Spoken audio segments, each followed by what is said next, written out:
Are you ready to transform your summer into an epic splash-tastic adventure? Say goodbye to wasteful, single-use water balloons and hello to the ultimate in reusable, eco-friendly fun with reusable water balloons. Check out the link in the video description to get yours on Amazon today. Air New Zealand has become the first major airline to dump a 2030 emissions reduction target. The Kiwi carrier had originally pledged to reduce its carbon intensity 28.9% by the end of the decade, compared with 2019 levels, in a methodology validated by the Science Based Targets Initiative, SBT, a UN-backed corporate climate action group.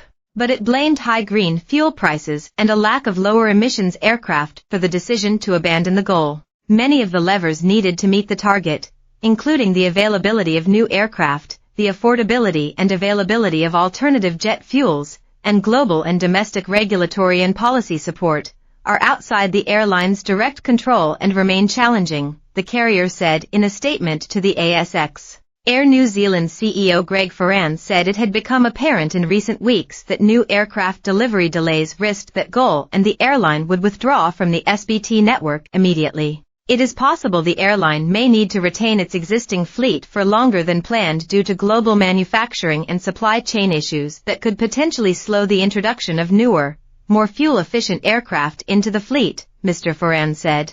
As such, and given so many levers needed to meet the target are outside of our control, the decision has been made to retract the 2030 target and withdraw from the Science Based Targets Initiative network immediately. Australian Airlines remain committed to the 2030 target. Air New Zealand said it was still committed to an industry-wide target of net zero emissions by 2050. Aviation is deemed responsible for about 2% of the world's emissions, but is considered one of the hardest sectors to decarbonize as fuel for flights cannot be easily replaced with other kinds of power. Airlines are banking on plant-based sustainable aviation fuels, SAF, and more efficient aircraft to reduce emissions in the near term. However, SAF production is expensive and plane manufacturers are struggling to deliver new generation aircraft on time.